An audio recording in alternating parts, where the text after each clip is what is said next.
Good morning students. चले अपने next topic पर। चलो भाई, कल टेस्ट तो बहुत अच्छा दिया है सभी ने। अभी तो स्टूडेंट्स ऐसे हैं जो मेरे को लग नहीं रहा है कि पढ़ाई कर रहे हैं, इसलिए बेटा थोड़ा सा अवेयर हो जाओ, आगे बढ़ो। पढ़ना अपने को पड़ेगा ही, नहीं तो पीछे होते जाएंगे। कुछ स्टूडेंट्स का रिजल्ट अच्छा भी आया है, टेस्ट में भी अच्छे मार्क्स लेके आए हैं, मगर कुछ स्टूडेंट्स ने अटेम्प्ट किया ही नहीं है, इसलिए वो टेस्ट पेपर है उसको भी अटेम्प्ट करना स्टार्ट करो। नेक्स्ट टेस्ट है, उसका भी नोटिफिकेशन जल्दी आ जाएगा। उससे पहले थोड़ा सा तुम्हारे टेस्ट में प्रॉब्लम ये आ रही है कि बच्चों को लिंक वगैरह कैसे पेपर सोल्व करना है, तो थोड़ा सा एक बार पेपर से पहले मैं ब्रीफली इंट्रोड्यूस कर दूंगा कि दोबारा पेपर है, उससे अटैम्प्ट करने से पहले कैसे आगे पीछे वैसे आते हैं वो सारा कर लेते हैं। अपना लास्ट टॉपिक जहाँ ख़त्म हुआ था वहाँ से आगे स्टार्ट करें। तो लास्ट टॉपिक ख़त्म कहाँ पे किया था अपने पास? वर्ग संख्या 15 में नाइट्रोजन। तो आज अपने को पढ़ना है इसमें अमोनिया। आज इसमें क्या पढ़ना है? अमोनिया। तो अमोनिया पढ़नी है, तो अमोनिया के लिए अपने को वही सबसे पहले बनाने की विधियाँ, फिर भौतिक और रासायनिक गुणधर्म, और फिर उसके उपयोग, जैसे नाइट्रोजन का पढ़ा था। तो अमोनिया NH3, सबसे पहले अपने को पढ़ना है इसमें बनाने की विधियाँ। बनाने की विधियाँ, ठीक है। पहली विधि है यूरिया से। यूरिया जानते हो ना, जो खाने में काम में लेते हो? नहीं लेते? टेस्ट अच्छा, उर्वरक के रूप में काम में लेते हो। मिलावटी मावा खाते हो तो यूरिया तो आता ही है उसमें। इसलिए बोल देता हूँ कभी कभी कि खाने में काम में लेते हो। हाँ, वही यूरिया जो खेतों में उर्वरक के रूप में काम में लेते हैं। तो सबसे पहले अपने पास यूरिया के जल अपघटन से, यूरिया का सूत्र तो याद होगा सबको, NH2CONH2। इसका जल अपघटन करवाऊँ तो मैं जल के साथ अभिक्रिया करवा दूँ तो जल अपघटन से बनता है अमोनिया प्लस CO2। यूरिया है, उसके जल अपघटन से क्या बनेगा? Ammonia plus CO2 plus H2O। NH2CONH2 plus 2H2O से NH3 plus CO2 plus H2O। तो यूरिया का जब हाइड्रोलाइसिस करवाया जाता है, जल अपघटन करवाया जाता है, तो यूरिया के जल अपघटन से अमोनिया प्राप्त होती है। क्या प्राप्त होती है? अमोनिया प्राप्त होती है। देखो, दो जल एक जल है, तो शॉर्ट में लिखना चाहो तो ऐसे H2O करोगे तो इधर का H2O कम हो जाएगा। जैसे हमने समीकरण संतुलित करने के लिए पढ़ा था कि दोनों ओर से जल है, उनको कम ज़्यादा करके लास्ट में जो बचता है उसको लिख दें। अब जल अपघटन में कैसे होता है? ये अपना H और ये OH, जल का यहाँ से ये H2O, NH3, H2O काम आ गया यहाँ H और ये OH, तो ये H, क्योंकि ये माइनस तो ये प्लस। इस तरीके से अपने पास दो अमोनिया बन गई, CO2 प्लस H2O। तो एक मैंने जल क्या कर दिया है? वापस कम कर दिया है। तो यूरिया NH2CONH2 के जल अपघटन से अपने को क्या प्राप्त होती है? अमोनिया प्राप्त होती है, ठीक है, पहला। दूसरा, अमोनियम लवणों को गर्म करने से। दूसरा क्या है? अमोनियम लवणों को गर्म करने पर। अमोनियम लवण जैसे अमोनियम सल्फेट, NH4 का whole twice SO4। Ammonium sulphate को मैं गर्म करूं तो अमोनियम सल्फेट को गर्म करूंगा तो इससे बन जाएगी ammonia plus H2SO4। Ammonium phosphate को गर्म करें तो NH4 का होल थ्राइस PO4, इसको हीट करते हैं तो बन जाएगी अमोनिया प्लस फास्फोरिक अम्ल, मेटाफास्फोरिक अम्ल HPO3 प्लस H2। ये हो गए अपने पास अमोनिया को गर्म करने पर, अमोनियम लवणों को गर्म करने पर। अमोनियम सल्फेट और अमोनियम फास्फेट को गर्म किया जाता है, तो अमोनियम फास्फेट और अमोनियम सल्फेट को गर्म करने पर अपने को अमोनिया प्राप्त होती है। तीसरा फिर है अमोनियम लवणों से ही, अगर अमोनियम लवणों की अभिक्रिया, अमोनियम लवणों से ही अपने पास अगर अमोनियम लवणों की अभिक्रिया करवाएं प्रबल क्षार के साथ, अमोनियम क्लोराइड है, अमोनियम सल्फेट है, इनकी अभिक्रिया किसी प्रबल क्षार जैसे NaOH या KOH के साथ करवाते हैं, तो उनके साथ अभिक्रिया करने पर ये क्या देंगे? अमोनिया देंगे। अमोनियम सल्फेट लिया मैंने, NH4 का होल ट्वाइस SO4, इसकी प्रबल क्षार जैसे NaOH के साथ अभिक्रिया करवाऊंगा तो इससे क्या बन जाएगा? Na2SO4 और बन जाएगी अमोनिया। तो 2NH3 प्लस Na2SO4 प्लस बन जाएगा H2 प्लस क्या बन जाएगा H2, 2 है तो 2। ऐसे मैं ले लूँ अपने पास अमोनियम सल्फेट लिया, अमोनियम क्लोराइड ले लूँ नो सादर जिसको बोलते हो तुम, NH4Cl प्लस NaOH, तो इससे भी किसका निर्माण होगा NH3 plus NaCl plus H2O का। तो 3 रिएक्शन हो गए अपने पास। फर्स्ट रिएक्शन यूरिया है, NH2CO है, इसका जल अपघटन करवाया जाए तो जल अपघटन से क्या प्राप्त होती है अमोनिया और कार्बन डाइऑक्साइड। दूसरा अमोनियम लवण, अमोनियम सल्फेट, अमोनियम फास्फेट को गर्म किया जाता है तो अमोनियम जो अपने पास सल्फेट और फास्फेट के गर्म करने से अपने को क्या प्राप्त होती है NH3 प्राप्त होती है। अमोनियम क्लोराइड है, अमोनियम सल्फेट है, ये क्या है प्रबल अम्ल और दुर्बल क्षार से बने हुए लवण, इनकी प्रबल क्षारों के साथ अभिक्रिया करवा देते हैं तो प्रबल अम्ल प्रबल क्षार से बना हुआ लवण बन जाएगा और अमोनियम मुक्त हो जाएगी। तो अमोनियम क्लोराइड, अमोनियम सल्फेट है, इसकी अभिक्रिया अगर किसके साथ करवा दी जाए NaOH KOH के साथ करवा दी जाती है तो किसका निर्माण होगा अमोनिया का निर्माण होगा। ठीक है, नेक्स्ट धातु नाइट्राइडों से। तो धातु नाइट्राइडों का कल हमने नाइट्रोजन पढ़ा था, जैसे sodium nitride, magnesium nitride, calcium nitride, यही था Ca+2n-3। तो इनका जल अपघटन करवाया था, तब भी मैंने बताया था कि इनके जल अपघटन से क्या बनेगी अमोनिया। तो NH3 और कैल्शियम हाइड्रोक्साइड, ये क्या हो गया अपना अमोनिया बनाने के लिए नेक्स्ट विधि की धातु नाइट्राइडों का जल अपघटन करवाया जाता है। तो धातु नाइट्राइडों के जल अपघटन के द्वारा क्या प्राप्त होती है अमोनिया प्राप्त होती है। अब 2 विधियां रह गई, एक प्रयोगशाला विधि और एक औद्योगिक विधि। एक कौन सी विधि रह गई प्रयोगशाला विधि, तो दूसरी कौन सी होगी औद्योगिक विधि। हाँ भाई पहले आ जाएं प्रयोगशाला विधि पर। प्रयोगशाला में अपने को अमोनिया प्राप्त करनी है, तो प्रयोगशाला में अमोनिया प्राप्त करने के लिए अमोनियम क्लोराइड की अभिक्रिया चूने के पानी CaOH का होल ट्वाइस, यही होता है चूने का पानी। अमोनियम क्लोराइड की अभिक्रिया कैल्शियम हाइड्रोक्साइड के साथ करवाते हैं, तो कैल्शियम हाइड्रोक्साइड के साथ अभिक्रिया करवाने पर इससे बनती है ammonia plus CaCl2 plus H2। क्या बनेगा CaCl2 प्लस H2। CaCl2 है तो ये 2, तो ये 2 अमोनिया, तो ये क्या बन गया 2 जल के अणु। तो अमोनियम क्लोराइड और कैल्शियम हाइड्रोक्साइड है, इन दोनों को लेकर आपस में अगर क्रिया करवाते हैं तो दोनों को क्रिया करवाने पर अमोनिया का निर्माण होता है। ये हो गई इसकी प्रयोगशाला विधि। नेक्स्ट विधि आती है जो अपने पास इंपॉर्टेंट विधि है, वो है औद्योगिक विधि। जो नेक्स्ट मेथड है वो कौन सा इसका कॉमर्शियल मेथड। औद्योगिक विधि है वो कहलाती है इसकी हैबर विधि। कल पढ़ा था हमने नाइट्रोजन है उसके रासायनिक गुणधर्मों में, वही अपने पास यहाँ पे पढ़नी है इसकी हैबर विधि। तो हैबर विधि पढ़नी है तो कैसे होगा, कल पढ़ा था कि नाइट्रोजन और हाइड्रोजन की अभिक्रिया, नाइट्रोजन और हाइड्रोजन की अभिक्रिया पढ़ा था हमने Fe, उसमें लिखा था फिर MO, या लिखा था Al2O3 या K2O, ये लिखा था। Fe की उपस्थिति में उसमें MO मोलोबिंडम हो सकता है, एल्यूमिनियम ऑक्साइड या पोटेशियम ऑक्साइड हो सकता है। और ये पड़ा था 773 केल्विन ताप और 200 वायुमंडलीय दाब पर। 773 केल्विन ताप और 200 वायुमंडलीय दाब पर अभिक्रिया करवाते हैं तो अमोनिया का निर्माण होता है। इसी के साथ मैंने ये लिखा था कि डेल H बराबर नेगेटिव लिखा था 46.1 किलो जूल प्रति मोल।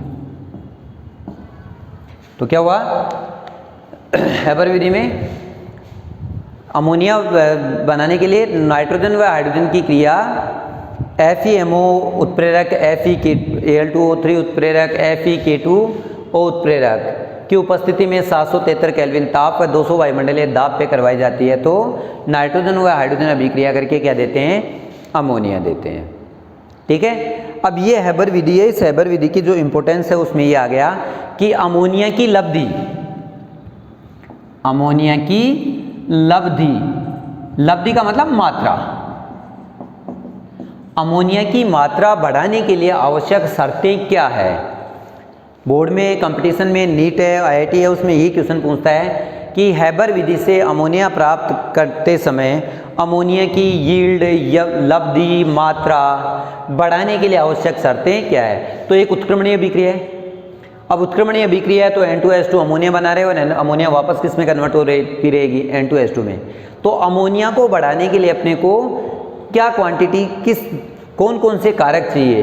तो हमने ला-सातले का नियम पढ़ा था साम्यावस्था में कि किसी भी रासायनिक अभिक्रिया में कोई परिवर्तन किया जाता है, ताप, दाब, सांद्रता, आयतन, तो अभिक्रिया उस ओर स्थानांतरित होती है जिस ओर से किया गया परिवर्तन का प्रभाव खत्म हो। तो यहाँ पर आ जाएं कौन कौन से वो कारण होंगे लब्धि बढ़ाने के लिए। पहला, अभिक्रिया के लिए डेल H नेगेटिव है, तो डेल H नेगेटिव इसका मतलब प्रक्रम कौन सा हो गया, ऊष्माक्षेपी। हमने क्या कहा था, ऊष्माशोषी अभिक्रियाओं के ताप में वृद्धि करने पर अभिक्रिया अग्र दिशा में जाती है और ऊष्माक्षेपी अभिक्रियाओं के ताप में वृद्धि करने पर अभिक्रिया पश्चिम दिशा में जाती है। इसका मतलब टेम्परेचर कम होना चाहिए। तो पहली कंडीशन क्या है कि ताप निम्न होना चाहिए। तो अभिक्रिया किस पे होनी चाहिए, निम्न ताप पर। पहली जो शर्त हो गई वो क्या हो गई, निम्न ताप पर। अब क्यों कहेंगे, तो क्या लिखेंगे, अब अगर ये पूछ ले कि क्यों निम्न ताप पर अभिक्रिया संपन्न करवाई जाती है तो क्या लिखेंगे, हैबर विधि से अमोनिया निर्माण के लिए जो प्रक्रम है वो ऊष्माक्षेपी है और ऊष्माक्षेपी अभिक्रियाओं में निम्न ताप पर अभिक्रियाएं अग्र दिशा की ओर विस्थापित होती है जबकि उच्च ताप पर पश्चिम दिशा पर। तो कल हमने N2 और O2 से 2NO में 2000 केल्विन पढ़ा था, जबकि यहाँ पे कितना पढ़ रहे हैं हम 773। वो भी इसलिए क्योंकि नाइट्रोजन की बंदी हुई ऊर्जा का मान ज़्यादा है। तो पहली शर्त तो क्या हो गई कि ला-सातले के नियमानुसार ऊष्माक्षेपी प्रक्रम है, इसलिए निम्न ताप पर अभिक्रिया अग्र दिशा की ओर विस्थापित होगी। क्यों होगी, क्योंकि इस प्रक्रम के लिए डेल H नेगेटिव है। दूसरा आ जाए दाब का प्रभाव, तो वो होगा उच्च दाब पर। तो जब हमने Kp Kc निकाला था उस समय हमने एक संबंध निकाला कि x, तो ये पढ़ा था 1, ये 3, तब ये क्या था 0, 1 माइनस एक्स, 3 माइनस 3x, तो 2x था। x क्या था उस समय उत्पाद, और उसके लिए क्या पढ़ा था कि x समानुपाती p और x व्युत्क्रमानुपाती p। Del n 0, del n negative और डेल n पॉजिटिव के लिए। तो डेल न 0 के लिए तो दाब और आयतन का कोई इफेक्ट नहीं पड़ा था। अब पॉजिटिव और नेगेटिव के लिए, तो जिनके लिए डेल n नेगेटिव होता है, जिनके लिए डेल n नेगेटिव होता है उनके लिए तो होगा x समानुपाती p। इसका मतलब दाब बढ़ाओगे तो x की मात्रा बढ़ेगी और x की मात्रा का मतलब यहाँ पे क्या है, अमोनिया। तो दाब में वृद्धि करने पर x का मान बढ़ेगा, इसका मतलब अमोनिया की मात्रा बढ़ेगी। ये डेल n बराबर पॉजिटिव के लिए था। अब ये देखिए कि ये पॉजिटिव है या नेगेटिव है, अमोनिया गैस, हाइड्रोजन गैस और नाइट्रोजन गैस। और डेल n बराबर क्या पड़ा था, डेल n बराबर प्रोडक्ट के गैसीय मोल माइनस रिएक्टेंट के गैसीय मोल, उत्पादों के गैसीय अणुओं की संख्या माइनस अभिकारकों के गैसीय अणुओं की या मोलों की संख्या, यही था। डेल n बराबर np माइनस एन आर। अब np माइनस एन आर है तो इस बेसिस पर n प्रोडक्ट कितने हैं 2 और n रिएक्टेंट कितने हैं 3 और 1 4, तो 2 माइनस 4 बराबर कितना हो गया -2। डेल n बराबर नेगेटिव है इसलिए क्या कहेंगे x समानुपाती p। तो मैं क्या कह रहा हूँ उच्च दाब पर है। टॉपिक इक्विलिब्रियम आ गया काम में। ये बताया था कि अपने को साम्यावस्था जहाँ पे भी होगी साम्यावस्था स्थिरांक या ला-सातले के नियम को काम में लेना है। तो क्या कहेंगे, चूंकि इस अभिक्रिया के लिए डेल n बराबर नेगेटिव है, अतः डेल n बराबर नेगेटिव वाले रिएक्शन के लिए x समानुपाती p होता है, इसलिए दाब क्या होना चाहिए उच्च। और दाब कितना है 200 वायुमंडलीय। लब्धि बढ़ाने के लिए तो दो अपने पास लिख लिए, निम्न ताप उच्च दाब। ये पूछ ले कि निम्न दाब पर क्यों, निम्न ताप पर क्यों और उच्च दाब पर क्यों।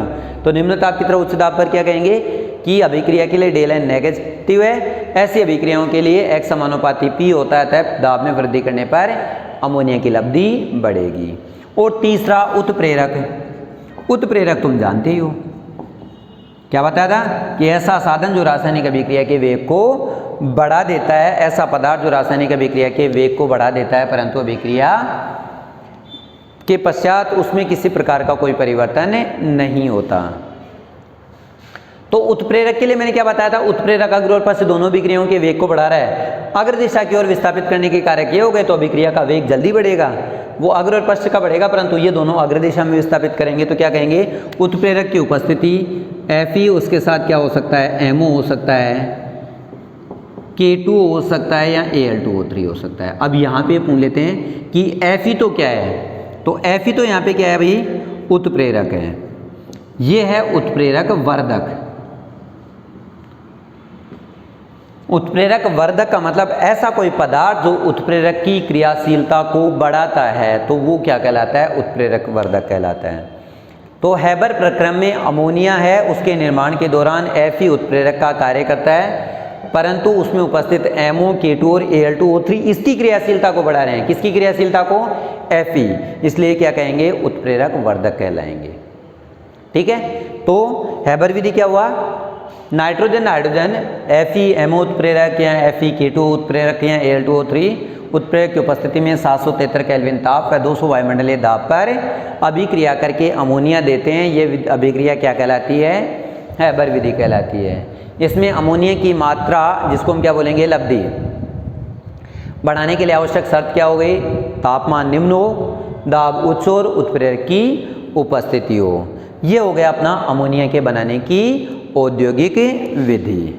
ठीक है, अब अमोनिया बनाने की अपने पास औद्योगिक विधि हो गई, तो इसके बाद में अपने को इसमें एक छोटा सा फैक्टर पढ़ना है। इस अभिक्रिया को छोड़ दूं मैं, किसको, हैबर विधि को, इसके अतिरिक्त जितने भी अपने पास जो रिएक्शंस पड़ी है उसमें जल जरूर आया है।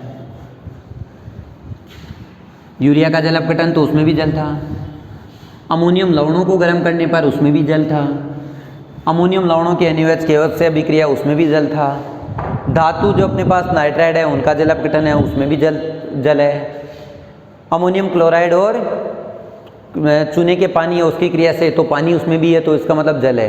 तो ये जो अमोनिया अगर अपने को प्राप्त कर रही है उससे नमी को पृथक करना है, तो उसके लिए क्या होगा, तो जल को अवशोषित करने के लिए हमने, जैसे तुमने हाइड्रोजन गुणात्मक विश्लेषण पढ़ा था, उसमें हम पढ़ा था कि जो जल को पृथक करते हैं उसको निर्जलीकारक कहते हैं। तो नमी को अवशोषित करने के लिए निर्जलीकारक के रूप में यहाँ पर क्या काम में लेते हैं, तो निर्जलीकारक के रूप में हम काम में लेते हैं H2SO4 को, फास्फोरस के ऑक्साइड जैसे P2O5 या P4O10 को, और निर्जल कैल्शियम क्लोराइड को। इन तीनों को ही अमोनिया को शुष्क करने, शुष्क का मतलब नमी को उठाने के लिए काम में नहीं लिया जाता।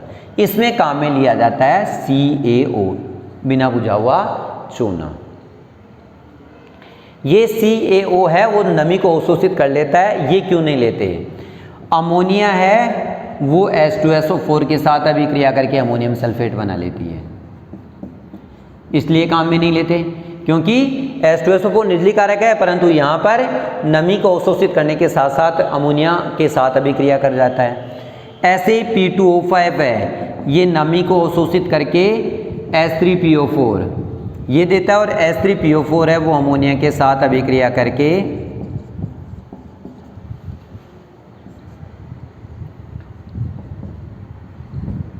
अमोनियम फास्फेट दे देता है।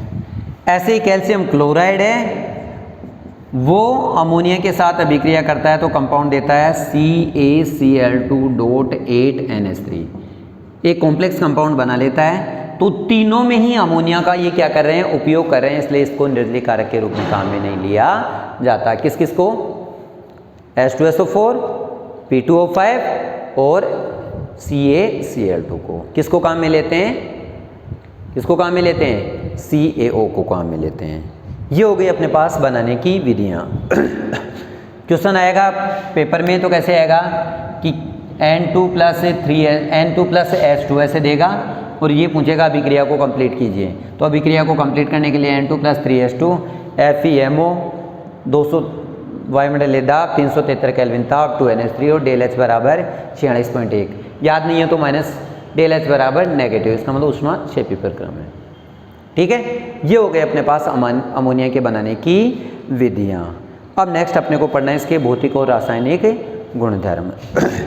तो जब वर्ग संख्या 15 के हाइड्राइड पढ़ाए थे तो उस हाइड्राइड में बहुत सी चीज़ें अपने पास आई थी। उसमें अमोनिया था, फॉस्फीन था, तो उसमें जो कारक थे उन कारकों को केवल अमोनिया के लिए साथ में लेना है।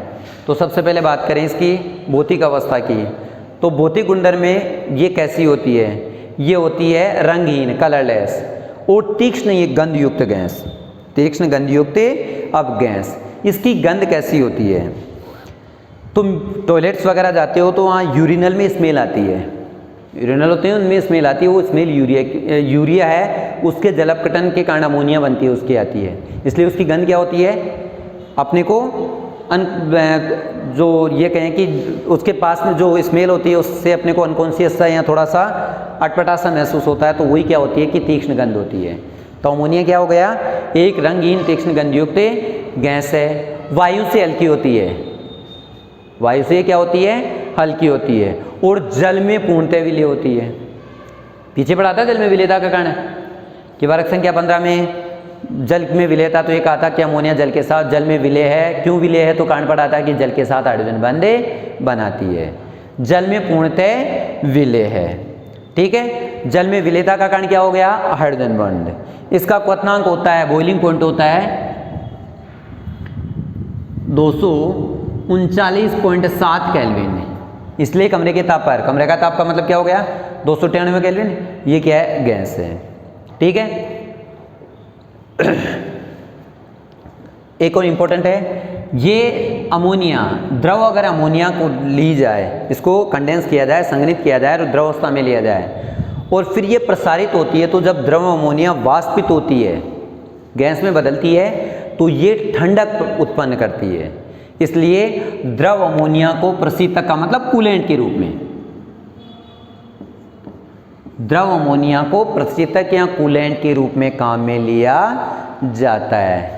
क्यों लिया जाता है? क्या समझ में आया कि द्रव अमोनिया है, जब वाष्पित होती है, गैस में बदलती है, तो ये ठंडी होती है, और ठंडी होती है इसलिए इसको किसके रूप में काम में लिया जाता है? कूलेंट या प्रशीतक के रूप में काम में लिया जाता है। जैसे क्लोरोफ्लोरोकार्बन होते हैं, उसी तरीके से द्रव अमोनिया को भी काम में लिया जाता है। ठीक है, क्या हो गया? भौतिक गुणधर्म में सबसे इंपॉर्टेंट क्वेश्चन क्या होता है कि अमोनिया जल में विलय होती है, क्यों? तो पीछे ही पढ़ चुके थे कि अमोनिया जल के साथ हाइड्रोजन बंध बनाती है। ठीक है, अब रासायनिक गुणधर्म में मैं यहीं से स्टार्ट कर रहा हूँ कि अमोनिया जल में विलय होती है और इसका जलीय विलयन क्षारीय होता है। अमोनिया का जलीय विलयन क्या होता है? क्षारीय। तो अमोनिया जल के साथ हाइड्रोजन बंध बनाती है, तो अमोनिया प्लस H2O, इससे हाइड्रोजन बंध में कैसे पढ़ा था हमने कि ये H, ये N, ये H, ये H और ये जल का HOH। इस हाइड्रोजन बंध के कारण अब मैं ये कहूँ कि ये इस तरीके से बदल जाता है NH4OH में। अमोनिया जल के साथ अभिक्रिया करके इसका जो जलीय विलयन होता है, वो जलीय विलयन क्या कहलाता है? Ammonium hydroxide. अमोनिया जल में विलय होती है, क्यों होती है? क्योंकि जल से H+ ग्रहण करके NH4+ बनाती है, और OH- से इसका मतलब ये क्या हो गया? NH4OH। तो जलीय विलयन में OH- आयन देगा, इसलिए कैसा होगा? क्षारीय। तो अमोनिया का जलीय विलयन कैसा क्षारीय हो गया? अर्हेनियस क्षारीय। क्यों होगा? क्योंकि अमोनिया का जलीय विलयन का मतलब क्या हो गया? NH4OH, और NH4OH जलीय एक्वस है, इसको लिखेंगे तो क्या बोलेंगे? NH4+ OH-। बताओ अम्लता कितनी हुई? अरे कितने OH- आयन दे रहे हैं? एक, इसलिए अम्लता कितनी हो गई? एक हो गई। तो अमोनिया का जलीय विलयन कौन सा क्षारीय होता है? अर्हेनियस क्षारीय होता है, क्योंकि यह जलीय विलयन है वो NH4OH के रूप में होता है, और जल में NH4+ और OH- देता है। ठीक है, पहला तो अमोनिया का जलीय विलयन क्षारीय प्रकृति का हो गया। दूसरा NH3 है, इस पर लोन पेयर पाया जाता है। तो जिस पर लोन पेयर पाया जाता है, तो हमने पढ़ा था कि वो लुईस क्षार होते हैं, और पढ़ा है वर्ग संख्या 15 के एडेड में कि इनकी लुईस क्षारीय प्रकृति NH3 से BiS3 की ओर चलने पर घटती है। तो क्या कहेंगे? NH3 है, उसके सेंट्रल एटम नाइट्रोजन पर, केंद्रीय परमाणु नाइट्रोजन पर एकाकी इलेक्ट्रॉन युग्म उपस्थित होता है, अतः यह लुईस क्षार की भांति कार्य करती है। और लुईस क्षार की भांति कार्य करती है, तो कैसे कार्य करती है उसको समझे। तो ये एकाकी इलेक्ट्रॉन युग्म देकर उपसहसंयोजक बंध बनाती है। कैसे? मैंने कहा कि मैंने लिया NH3 और मैंने ले लिया HCl। NH3 है, इसके लोन पेयर है, को H प्लस है के साथ ये ग्रहण करेगा और ग्रहण करके ये बनाएगा NH4 प्लस और Cl माइनस। तो ये N, ये H, ये H, ये H और ये लोन पेयर था, इसके साथ ये क्या जुड़ गया H प्लस और ये क्या बन गया NH4 प्लस। इस कारण से हम क्या कहते हैं कि अमोनिया क्या है, एक लुईस क्षार है। अब ये हो गया पहला एग्जाम्पल। दूसरा अमोनिया है, अगर मैं ये कहूँ कि इसकी अभिक्रिया में पढ़ा था हमने BF3 के साथ, तो ये लिखा था लुईस अम्ल, ये लुईस क्षार, तो ऐसे लिखा था हमने NH3 उपसहसंयोजक बॉन्ड BF3। तो क्या कहेंगे, यह लुईस अम्लों के साथ उपसहसंयोजक बंध के द्वारा जुड़ती है, इसलिए हम क्या कह रहे हैं कि एक लुईस क्षार की भांति कार्य कर रही है। अमोनिया उपसहसंयोजक बंधों के द्वारा जुड़ रही है, इसलिए क्या कहेंगे कि अमोनिया लुईस क्षार की भांति कार्य करती है। ठीक है। अब देखो एक क्वेश्चन होता है कि क्या होता है जब अमोनिया HCl से क्रिया करता है, तो क्या होता है, तो क्या करेगा NH4Cl देता है। अब दूसरा ये है कि इसकी पहचान का भी ये तरीका है कि कोई गैस अमोनिया है या नहीं है, तो उसके लिए तरीका क्या होता है, जो निकलने वाली गैस है अगर उसको HCl विलयन के संपर्क में लाया जाए तो NH4Cl बनता है और ये देता है श्वेत धूम्र। धूम्र का मतलब धुआं, पढ़ा है तुमने। नौसादर है वो ऊर्ध्वपातित ठोस है, उधर नौसादर है पढ़ा था उत्पादन में कि ऐसा पदार्थ जो सीधे ठोस से गैसीय अवस्था में बदलता है। तो अमोनिया गैस HCl के साथ रिएक्शन करके वाष्प बनाती है, वो वाष्प ऐसी होती है सफ़ेद रंग की। तो NH3 HCl के साथ रिएक्शन करके NH4Cl देती है, जिसके क्या बनते हैं, श्वेत धूम्र बनते हैं। तो अपने प्रैक्टिकल में ये होता है कि अमोनियम आयन, उसकी पहचान का तरीका यही होता है। तो HCl के साथ श्वेत धूम्र दे रही है, NH4Cl दे रही है, अमोनिया BF3 के साथ अभिक्रिया करके NH3 उपसहसंयोजक बंध BF3 दे रही है। ये क्या बता रही है कि ये क्या है, NH3 एक लुईस क्षार है। क्या है, एक लुईस क्षार है। ठीक है। ये मैंने जब पढ़ाया था तब इम्पोर्टेंस बताया भी था कि यहाँ NH3 है, उसका संकरण है sp3, यहाँ BF3 का संकरण है sp2। इसकी संरचना हमने पढ़ी थी पिरामिडीय, जबकि इसकी समतल त्रिकोणीय, ये पढ़ी थी। यहाँ पर मैंने बताया था कि इसका संकरण भी sp3 है और इसका संकरण भी क्या है, sp3, और दोनों की संरचना चतुष्फल की हो जाती है। यह है तुम्हारे इम्पोर्टेंट क्वेश्चन।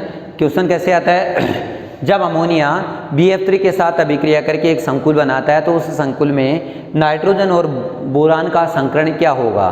तो नाइट्रोजन का संकरण है वो भी क्या होगा, sp3, और बोरान है उसका संकरण भी क्या हो जाएगा, sp3। दोनों में अपने जो स्पीसीज बन रही है उनमें NH3 और BF3 जो समूह बन रहे हैं, अब दोनों में संकरण sp3 है, तो 4 बॉन्ड पेयर हो गए, लोन पेयर एब्सेंट हो गए, इसलिए संरचना क्या हो गई, चतुष्फल की हो गई। ये है तुम्हारे नीट IIT में सबसे ज़्यादा जो लीक से हटकर पूछा जाने वाला क्वेश्चन। ठीक है। क्या हुआ कि अमोनिया जल के साथ हाइड्रोजन बंध बनाकर जलीय विलयन में NH4 प्लस और OH माइनस देती है, इसलिए तो ये अरेनियस क्षार है। इस पर लोन पेयर ऑफ इलेक्ट्रॉन है, अतः HCl के साथ अभिक्रिया कर रही है, BF3 के साथ अभिक्रिया कर रही है, और यह NH4Cl और NH3 उपसहसंयोजक बंध BF3 बना रही है, इसलिए ये क्या होती है, लुईस क्षारीय प्रकृति की होती है। ठीक है। ये हो गया अपने पास अमोनिया के फर्स्ट भौत रासायनिक गुणधर्म में इसकी क्षारीय प्रकृति। तो बताओ अमोनिया का जलीय विलयन है, उसकी pH क्या होगी, 7 से कम या 7 से ज़्यादा।